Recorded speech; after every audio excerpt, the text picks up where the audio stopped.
Demon bear से टकराव होकर 3 महीने बीत चुके हैं। सर्दी अब वसंत में बदल गई है। तभी गुफा के अंदर काली जागता है और महसूस करता है कि वसंत आ गया है और अब वह 8 सेंटीमीटर से लंबा हो चुका है। साथ ही अब उसके पास 11 गोल्डन स्केल्स हैं। फिर आसपास की जांच के लिए वह अपने एक्सरे विजन का उपयोग करता है और अपने पास 2 वाइल्ड बोर्स को पाता है। इससे वह समझ जाता है कि उसके शरीर के साथ प्रिसेपक्शन की एबिलिटी पहले से भी बड़ी है। फिर काली खुद से कहता है, चलो खाने का तो बंदोबस्त हो गया, अब सिर्फ शरीर के मसल्स को स्ट्रेच करने का बाकी है। कुछ ही पल बाद काली चुपके से उन वाइल्ड बोर के पीछे आ जाता है और उन पर हमला कर उनमें से एक को मार देता है। बचा हुआ वाइल्ड बोर उसे देखकर कांप रहा होता है। वह उसके छोटे रूप और बड़े हुए पेट को देखकर समझ जाता है कि वह एक गर्भवती माता है और इसलिए वह उसकी जान बख्शने का और सिर्फ नर बोर को खाने का फैसला करता है। वह ऐसा इसलिए कर रहा था क्योंकि उसने नई नॉलेज हासिल कर ले ली है जो कि इकोलॉजिकल बैलेंस के बारे में थी। माता वाइल्ड बोर डर में देखती है जब काली उसके साथी को घसीट ले जाता है, जबकि काली सोचता है कि वह गांव वापस नहीं जा सकता, इसलिए उसे आत्मनिर्भर बनना होगा और इस पर्वत पर ही निर्भर रहना होगा। वह समझता है कि वह ऐसे ही इस पहाड़ पर कब्जा कर राजा नहीं बन सकता। अपने भोजन को बनाए रखने के लिए कुछ प्राणियों को प्रजनन के लिए संरक्षित करना, साथ ही युवाओं को नुकसान पहुंचाने से बचना भी आवश्यक है। अगले ही पल वाइल्ड बोर पर दावत करते हुए स्नेकी अपने आसपास के अबंडेंट वाइल्ड लाइफ के बारे में सोचता है कि यहाँ 20 रोडियर, 30 मस्क डियर और सैकड़ों रैबिट्स के साथ साथ मंकीज, वाइल्ड गोट्स, कोयोटीज और अन्य जीव मौजूद है। यदि वह अपने प्लान पर कायम रहता है और ज़्यादा खाने से बचता है तो उसे भोजन के बारे में कोई कठिनाई नहीं होगी, जिससे वह पर्वत में अपने जीवन का आनंद ले सकता है। हालांकि काली को एहसास होता है कि वह अपनी कल्टीवेशन के लिए केवल पर्वत के संसाधनों पर निर्भर नहीं रह सकता। इसलिए पिछले अनुभवों पर विचार करते हुए वह समझता है कि अपनी शक्ति को बढ़ाने के लिए उसे और अवसरों और रोमांचों की तलाश करनी होगी। इसलिए वह फिलहाल अपने घर लौटने का निर्णय लेता है। फिर दृश्य थाउजेंड स्नेक वैली में बदलता है, जहां कई स्नेक्स आराम से टहल रहे हैं, जो सांपों के घर की सुंदरता को दर्शाता है। जहां काली की आवाज बताती है कि वसंत के आगमन के साथ जीवन का नवीनीकरण होता है, जो मेटिंग सीजन का संकेत देता है।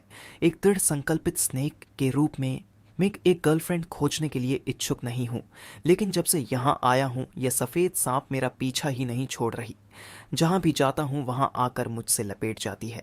फिर भी काली दूरी बनाना चुनता है, ये दावा करते हुए कि वे पूरी तरह से अलग दुनिया से आते हैं। फिर वह अब उसके आसपास के खतरों पर ध्यान देता है और कहता है कि अगर वह 1 साल पहले का वही सांप होता तो वह अन्य स्नेक्स की तरह हिचकिचाए बिना ऐसा कर लेता। लेकिन अब अपनी कल्टीवेशन जर्नी पर निकलने के बाद मैंने ऐसे ट्रिवियल डिज़ायर्स में रुचि खो दी है और अब सारा ध्यान केवल ट्रेनिंग पर ही केंद्रित है। स्नेक वैली के केंद्र में चमकते पेड़ को देखते हुए काली बड़बड़ाता है कि इस स्नेक ट्री के फल हर 3 साल में परिपक्व होते हैं और इस वसंत में उनके पकने का समय आ गया है। परिपक्व होने के बाद फल का सेवन करके वह अपनी कल्टीवेशन को बढ़ा सकता है। इसके अलावा वह याद करता है कि 3 साल पहले उसने गलती से स्नेक फ्रूट खाने के बाद ही विजडम प्राप्त की थी। वह अनुमान लगाता है कि अगर इस बार वह 3 स्नेक फ्रूट्स का सेवन करता है तो वह एक ही बार में चौथे स्पिरिचुअल स्टेज में ब्रेक थ्रू कर सकता है। एक बार जब वह मिडिल स्टेज तक पहुंच जाएगा तो वह स्पेल्स का उपयोग करने में सक्षम हो जाएगा, जिसे उसे केवल फिजिकल अटैक्स पर निर्भर नहीं रहना पड़ेगा। अचानक वह स्नेक वैली के एंट्रेंस पर एक आवाज़ सुनता है जो सीनियर सिस्टर सॉन्ग नामक लड़की को स्नेक फ्रूट के बारे में बता रही है। उसे एहसास होता है कि यह आवाज़ जानी पहचानी है जो तेज़ी से उसकी ओर बढ़ रही है। यह आवाज़ उस स्नेक कैचर्स की है जिसने 3 महीने पहले पर्वत में अपने साथी को मार डाला था। वही स्नेक कैचर अपनी फीमेल साथी सीनियर सिस्टर सॉन्ग से अपने साथी सीनियर ब्रदर टिंग, जिसे उसने ही मारा था, उसी की मृत्यु पर शर्मिंदगी व्यक्त करता है, जिस पर सीनियर सिस्टर सॉन्ग उसे आश्वासन देती है कि उन्हें अतीत पर ध्यान नहीं देना चाहिए, इस बात पर जोर देते हुए कि उसका जीवित बच जाना वास्तव में मायने रखता है। इस बातचीत से काली को पता चलता है कि स्नेक कैचर्स लौट आए हैं। इसी बीच वह अपनी अगली चाल की योजना बना रहे हैं। सीनियर सिस्टर सॉन्ग यह कहती है कि उसे केवल स्नेक ट्री के 2 फलों की आवश्यकता है। तो वह अपने लिए एक रख सकता है, जिस पर वह उसका धन्यवाद करता है और उसे बताता है कि इस स्नेक वैली के भीतर एक खतरनाक बीस्ट मौजूद है जिस वजह से उन्हें सतर्क रहना होगा। हालांकि सीनियर सिस्टर सॉन्ग उसकी चिंताओं को खारिज कर देती है, ये सुझाव देते हुए कि उसे ज़्यादा चिंता करने की ज़रूरत नहीं है, क्योंकि उसने इस अवसर के लिए अपने मास्टर से एक शक्तिशाली मैजिकल वेपन उधार लिया है। वह बताती है कि वैली में केवल एक ही स्नेक है जो उनके ध्यान के योग्य है, और वह है ओल्ड स्नेक किंग। अगर वह प्रकट होता है तो वे उसे मार देंगे और उसके गॉल ब्लैडर का उपयोग मेडिसिनल पर्पसेस के लिए करेंगे। ये सब बातें काली सुन लेता है और गुस्से से सोचता है कि अब उसे क्या करना चाहिए। वह तो यहाँ स्नेक फ्रूट के लिए आए हैं और साथ ही उससे निपटने के लिए एक मैजिकल वेपन भी लाए हैं। पहले तो वह भागने का सोचता है, लेकिन यह एहसास होते ही कि स्नेक फ्रूट लगभग पक चुका है और अगर वह अभी भागता है तो स्नेक कैचर्स इसका फ़ायदा उठाकर इसे ले लेंगे, जो उसे होने नहीं देना था। वह अपने वर्तमान लेवल पर विचार करता है, जो अब कल्टीवेशन के तीसरे लेवल के पिक पर है। फिर वह याद करता है कि डीमन ईल और डीमन बेयर ने पहले स्नेक कैचर्स को हराया था, जिससे उसे लगता है कि वे उतने मजबूत नहीं हो सकते जितना उसने सोचा था। हालांकि तभी अचानक स्नेक कैचर्स के पास से कुछ अजीब गंध पूरी वैली में फैल जाते हैं, जिसे सूंघते ही वह अपनी नाक ढकते हुए इस अजीब गंध की प्रकृति पर विचार करता है और इंस्टिंक्टिवली वह पानी में छलांग लगाता है, यह तय करते हुए कि वह छिपकर स्थिति का निरीक्षण करेगा, इस उम्मीद में कि पिछली बार की तरह स्नेक कैचर्स आपस में ही एक दूसरे से भिड़ जाएंगे। कुछ ही पल बाद इस गंध से लगभग पूरे स्नेक वैली के सभी स्नेक्स का सफाया हो जाता है। वही male snake catcher senior sister Song से पूछता है कि अगर इसे भी ओल्ड स्नेक किंग प्रकट नहीं हुआ तो क्या होगा।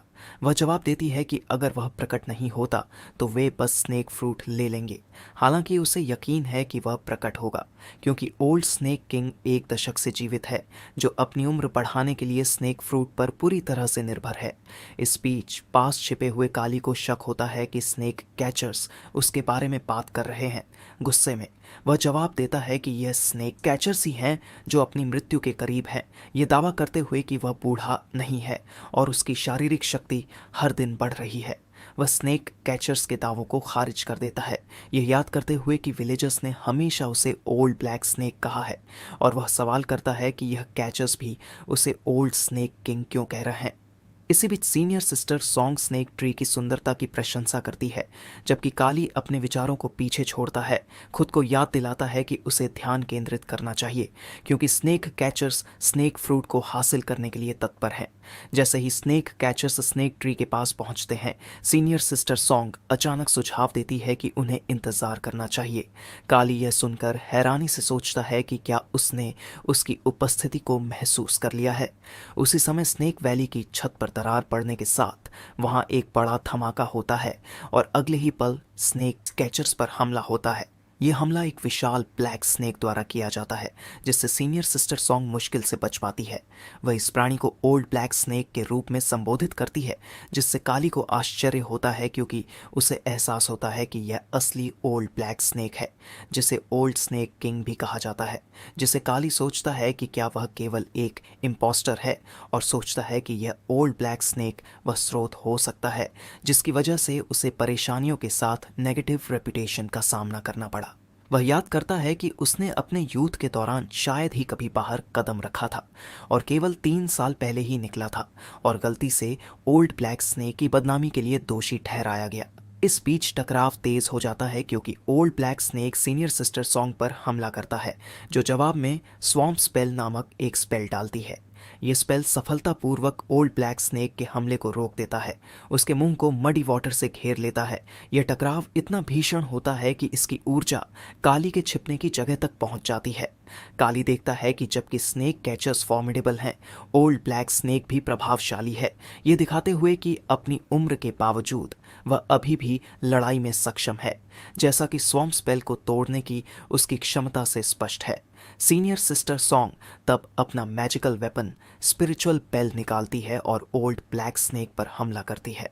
वह बेल ओल्ड ब्लैक स्नेक को बहुत दर्द पहुंचाती है, जिस पर काली टिप्पणी करता है कि इसे आसपास का शोर इतना भारी महसूस होता है कि अगले ही पल सिर फट जाएगा। तभी इस मौके का फायदा उठाते हुए senior sister song old black snake पर एक और हमला करती है, लेकिन यह केवल उसके पीठ से टकराकर लौट आता है। वह समझ जाती है कि ओल्ड ब्लैक स्नेक की स्केल्स असाधारण रूप से मजबूत हैं और सोचती है कि उसके स्केल्स से प्रिसेप्शन आर्मर बनाया जा सकता है। तब दूसरा स्नेक कैचर हस्तक्षेप करता है, यह कहते हुए कि ओल्ड ब्लैक स्नेक को एक व्यक्ति द्वारा हराया नहीं जा सकता। अगले ही पल वे साथ में ओल्ड ब्लैक स्नेक पर एक कोऑर्डिनेटेड हमला शुरू करते हैं, जो प्रभावी प्रतीत होता है क्योंकि वे देखते हैं कि वह कमजोर हो रहा है। छुपी हुई जगह से काली यह देखता है कि सीनियर सिस्टर सॉन्ग पहले मिले स्नेक कैचर्स की तुलना में काफी अधिक शक्तिशाली है, और ओल्ड ब्लैक स्नेक की दुर्दशा को देखते हुए वह सोचता है कि क्या उसे सहायता प्रदान करनी चाहिए। हालांकि वह झिझकता है, यह तर्क देते हुए कि स्नेक फ्रूट अभी तक पूरी तरह पका नहीं है, जिससे इसे इस समय खाना अनुचित होगा। अंततः वह चुपके से समर्थन देने का निर्णय लेता है, अपने टेल से एक पत्थर उठाते हुए, यह नोट करते हुए कि वे दोनों स्नेक बीस्ट्स हैं। जैसे ही वह कार्रवाई करने की तैयारी करता है, वह स्नेक फ्रूट ट्री के पास कुछ हलचल देखता है और सोचता है कि वह कौन हो सकता है। वहां एक व्यक्ति होता है जो स्नेक फ्रूट ट्री को उखाड़ने की कोशिश कर रहा है, ये कहते हुए कि वह इसे अपने लिए लेगा, जबकि snake catchers old black snake के साथ व्यस्त है। इस दृश्य से काली को बहुत गुस्सा आता है, जो तुरंत उस व्यक्ति पर हमला करने के लिए दौड़ता है, यह सोचते हुए कि जो कोई भी स्नेक फ्रूट ट्री को उसे लेगा, उसे मरना होगा।